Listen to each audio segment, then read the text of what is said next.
Rent है और इस जगह का भी हमने दिया रेंट है। और कैसे मैं वेलकम करूं आपका, सिर्फ सी में थोड़ा बचा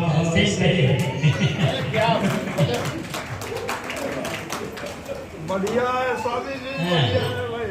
और दूसरा मुक्तक मैंने लिखा, मौलिक संतों का कार्यक्रम था और गौ घाट पर गंगा जी के पाठ पर सब संत बैठे थे। उसमें 90% संत थे, सब परमात्मा के और जगह के सब सारे। और एक योगी जी थे, नरसिंह मंदिर के बड़े तपस्वी संत थे। तो हमसे गोपाल दास नीरज ने कहा कि बेटा मंच पर तो आ गए हो, क्या कुछ पढ़ोगे? तो हमने कहा जो कुछ माँ सरस्वती कृपा है 2-4 लाइन ही पढ़ूंगा। कहीं बेटा बोलो। उन्होंने नाम ले लिया, मैं खड़ा हो गया।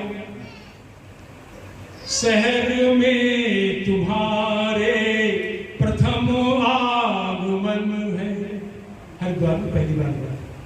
शहर में तुम्हारे प्रथम आगमन है और इन्हें आचमन है और उन्हें आचमन है।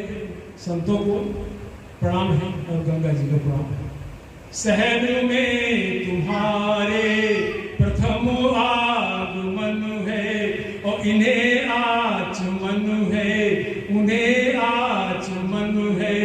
और कृपा जाह्नवी की और वरद हस्त उनका और नमन है, नमन है, नमन है, नमन है।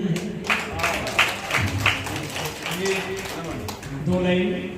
कहीं किसी कार्यक्रम से मैं निकला तो मुझसे किसी ने पूछा कि महाराज जी राम जी से मिलना चाहते हैं, उनका कोई कांटेक्ट नंबर या उनका कोई एड्रेस? तो हमने कहा क्या बताएं आशियाना राम का, क्या बताएं हम आशियाना राम का।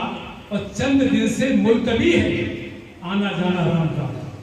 मुलतवी यानी बंद, चंद दिन से मुलतवी है आना जाना राम का। और हो कोई लेटर तो जन्नत के पते पर भेज दे, क्या बताएं हम जिला और डाकखाना राम का। क्या बताएं हम जिला और डाकखाना राम का। उसके बाद एक रचना आपको दूसरे संदर्भ सुनाता हूँ, जो आज की स्थिति है, जो आज का परिवेश है, जो आज का देश है, जो आज का भेष है, जो आज की करनी है, जो आज की कथनी है, और दोनों में क्या अंतर है और किस तरह के लोग हैं और ये हमारा देश कैसे चल रहा है। मैं कई विषय से MA करने के बाद भोपाल विश्वविद्यालय से हमारे गुरु ने कहा, हमारे गुरु का श्रीवास्तव, उन्होंने कहा बेटा हिंदी पढ़ लिए, इंग्लिश पढ़ लिए, संस्कृत पढ़ लिए, थोड़ा उर्दू पढ़ लो। हमने कहा ठीक। तो वो प्रोज के शौकीन थे और मैं पोएम का शौकीन था।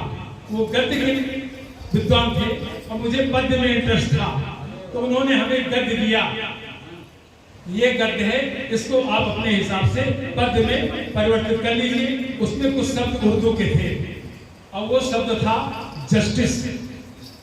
हिंदी में हो गया न्याय और उर्दू में हो गया इंसाफ। इंसाफ। तो हमने इंसाफ को इंसाफ अली एक व्यक्ति बना लिया और हमने रचना लिखी। आप ध्यान दीजिए, कुछ शब्द है साधारण उर्दू के। इंसाफ अली जब इस देश से जाने लगे, रुखसत होने लगे, तो जाते समय अपने 3 बेटे छोड़ गए और अपने बेटों से कहा कि अब मैं जा रहा हूं, आप तीनों के कंधों पर इस देश का भार चलेगा। तो जब अलविदा हो हिंद से इंसाफ जन्नत को गए और मखलूक की इमदाद करने 3 बेटे रह गए। जब अलविदा हो हिंद से इंसाफ जन्नत को गए और मखलूक की इमदाद करने 3 बेटे रह गए। सबसे बड़े रिश्वत अली, सबसे बड़े रिश्वत अली और मजले सिफारिश खान हैं और छोटे खुशामत बेग हैं जिनकी निराली शान है। सबसे बड़े रिश्वत अली मजले सिफारिश खान हैं और छोटे खुशामत बेग हैं जिनकी निराली शान है। और तीनों का विश्लेषण देखिए, कत्ल के भी जुर्म में रिश्वत अली की जीत है। कब्र के भी जुर्म में रिश्वत अली की जीत है और सख्त हाकिम मोम हो गाता उसी के गीत है। अगर नौकरी मिलना कठिन जाबिर सिफारिश खान से योग्यता कुछ भी नहीं पर कर हुकूमत शान से और अंतिम मुन्ना खुशामत बेग को गोदी में ले पुरस्कार कर जी हुजूरी सीख ले फिर चाहे जो व्यापार कर। और एक लाइन की एक बात और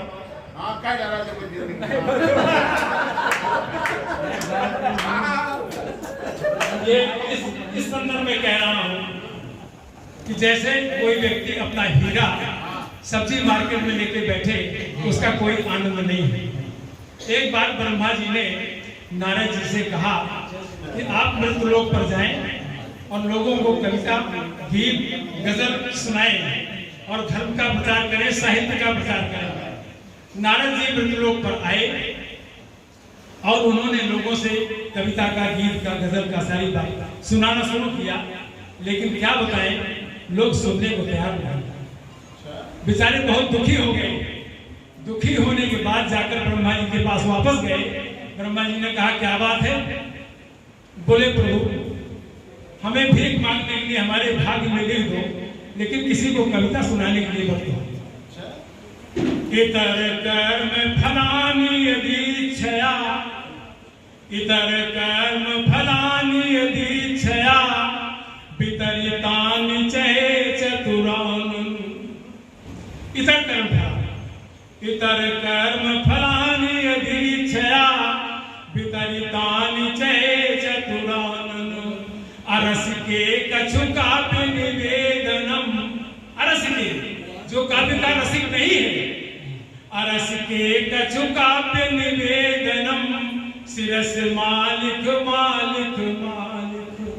बहुत भाई